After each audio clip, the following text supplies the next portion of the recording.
Hi, third graders. It's Mrs. Linderman. Before we start Chapter 7 of The Year of Miss Agnes, I want to show you something that is from the Savas Company, where we get our textbook. And if we were able to do this online, you'd be able to do some interactive things. And I know some people are having a really hard time getting into it, which is why I've been reading the story to you instead. So let me show you some of the things about The Year of Miss Agnes that might help it to make a little bit more sense for you. So here is a picture of a boy, and at the very end of this chapter, they give you the opportunity to get him dressed for the winter. So remember, they live in Alaska. This is in 1948. It's very cold there. So this boy needs to get himself dressed and ready for the outdoors to do a lot of work. So we're going to put some things on him. First of all, I notice he needs some socks. So let's get his socks on him. And then he's going to need to probably put a sweater on. Here are his bibs to wear right out in the snow.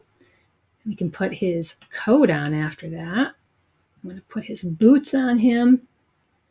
He's got a hat. Then he's got some mittens here as well. So now he's more ready, right, to go outside and to work or to play in the snow. Here is a picture of Alaska. This is a map that shows you some of the cities. You'll see Juneau is down here, Anchorage, and Allakaket. Those are some of the words you might have remembered from the story. Let me see. It says to click on the places and find out more. Now, when I tested this earlier, I couldn't hear any sound. So we'll try it again. If we can't hear the sound, we'll be able to see the pictures. So I'm going to click on Juneau. Ooh, look at that. It's showing you a little bit about how it looks there. Let me press play. So maybe it's just a video. Maybe there is no sound. So there's a bear. Right, it looks like there's a fishing boat there. You can see the mountains behind them. Oh, those fishing boats, the ones that, that's a business that people have there. Let's check out Anchorage. Ooh, there's some more fishing boats. You can see those mountains back in the back with all that snow. Look at how big they are. These are buildings. You can see how small those buildings look. So this is the kind of terrain they would have to navigate. So just take a look. And finally, let's go to Allakaket. Ooh, look how cold it looks. That boy definitely needs to be dressed warm. Oh, see, there we go. Now, this is obviously not in 1948 because look at the cars. These are more recent, like cars that we drive, but that's the water. So out on the water, that's what it looks like. Remember, they talked about having to break up the ice. So that gives you a good visual of that. Here's a couple more. Here's Miss Agnes's classroom. Remember when they talked about she put that big map on the wall? So if I click on that map, it says Miss Agnes put a big map on the wall, a big, big map of the whole world. Here are their desks, look a little bit different than the ones that you would have at school. It says that these desks, remember in her classroom, were not all lined up. She arranged them in a circle around the edge of the room. Here's her phonograph. It's a record player. Here's her big blackboard that she would write things on. This is their wood stove. This is how they would heat their classroom during the winter. And they would have to put wood in there and keep it going during the day so that they wouldn't get cold at school. And then finally, here's that phonograph. This is a picture of the music that she would play in her classroom. Let's take a listen.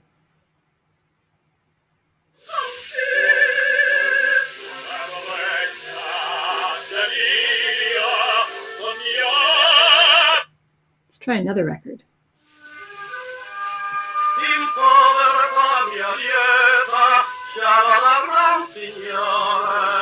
Remember when they talked about the opera, right? That one person in the story was from Italy, and they would listen to the opera. So that's what she would play for them.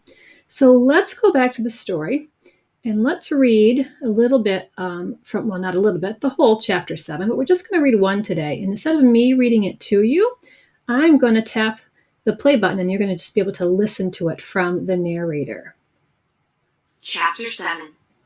Miss Agnes used the big map to teach us geography. She pointed out the continents with a yardstick and then she showed us how to find Alaska every time. We had to look for the old man's beard and the fat nose. The beard was all islands. The Aleutian Islands, I never knew about those. Then she took out a folded-up map, a map of just Alaska. It was as big as 2 desks, so we pushed Little Pete's and Roger's desks together, and there we were. There was the Koyukuk River, our river, and the Yukon down below us, and all the villages, even Dolby, our old village that no one lived in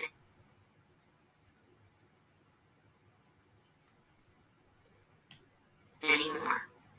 And there was Fairbanks and Anchorage. All the little creeks were there, and the long lakes and the sloughs.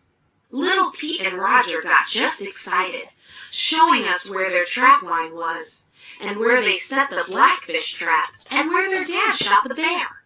It was so interesting somehow, seeing it there on paper. I never saw the big boys so excited about anything in school.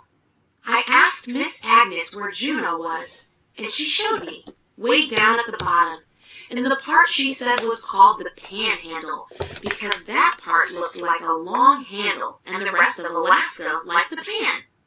I ran my finger from where we were on the Koyukuk River to Juneau, and thought of Daddy making that long trip.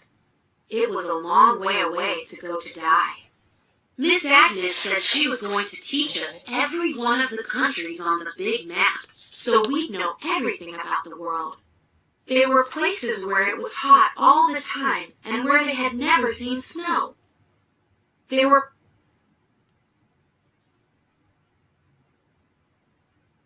places where it was cold in the winter and hot in the summer. I could hardly wait. After Miss Agnes folded up the big Alaska map, she gave us all a paper with arithmetic on it. She'd made one for each of us, but they were all different. Charlie Boy's and Selena's just had numbers on them and places to draw things, to see if they could count like. I was 10, so my paper had some hard adding and some takeaways. Marie's and Little Pete's and Roger's had lots more on it than mine did. I always hated this arithmetic, and I always just wrote any old numbers down before so I wouldn't have to think about it. And if the teachers wanted to make me do it right, I would cry and carry on. Then they would leave me alone about it. Even if writing was fun when Miss Agnes showed us how, there was no way she could make this arithmetic fun. After she walked around to see how many of us could do the figuring on our papers, she told us the story of Sam Dubin. That's the old man who had the mother named Frederica. Sam Dubin came from far away, too. A place above the boot. Yugoslavia or something. And then he made a store here long ago, up around Alacaket. He made a lot of money because there were a lot of mining camps around here in the old days. And those miners would buy anything. But that old Dubin couldn't read, and he couldn't do arithmetic, only a little. After a while, people began to cheat him, and he lost all his money. He had to go back to where he came from, broke. All that money he got cheated out of because he couldn't do this arithmetic. Miss Agnes was going to teach us so no one could cheat us. Like if we went to a trader in Fairbanks and sold our furs, when they added it up, we'd know if they shorted us. Or if we went to a store and gave them money, we'd know if they gave us back the wrong change, or charged us too much. It could happen if you're not smart. So right there, I made up my mind I was going to get good at this number stuff. After school, Little Pete ran home and got his dad, Big Pete, to come and look at the map of Alaska. I was staying after to help Miss Agnes. I didn't want to go home. I didn't want school to end, even. Big Pete was embarrassed to come into the school, I could tell. He didn't speak English too good, so he just nodded his head up and down when Miss Agnes talked to him. But he got all excited over the map, too, and started to talking at the bass can to little Pete. One place on the map he said was wrong. Some way the creek turned, seemed like they looked at that map a long time, and then they finally left. It was really funny about Big Pete, because he was the littlest man you ever saw. He was just a little bigger than me. Mama said he was always like that, just a little thing. And then he got married to Lena, and they had little Pete. And that's when they started to call him Big Pete. But now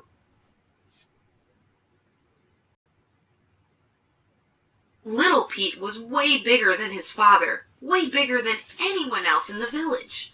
Little Pete was just a giant, and he was still growing, Grandpa said. His head just scraped the top of the school door. And Big Pete was like a wolverine, Grandpa said.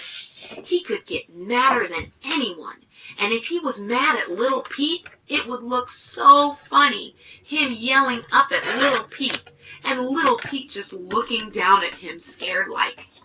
Little Pete was as gentle and kind as a big moose, and here he had this scrappy little father. After they left, I helped Miss Agnes wipe the desks off with hot soapy water. And then Miss Agnes washed the blackboard so it was perfect again. I couldn't do it like that. I always got it smeary. I watched her long, skinny arms up and down, up and down. She moved so fast always. Miss Agnes, I said, why did you quit teaching school at Alakaket? Goodness, it was about time I quit. All those children must have got tired of me long ago. She looked at me to see if that was enough answer, but she could see it wasn't, so she got serious.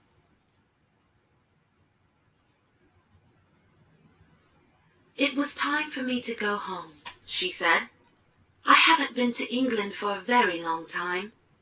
I didn't mean to stay in this country so long. It was only to be a few years.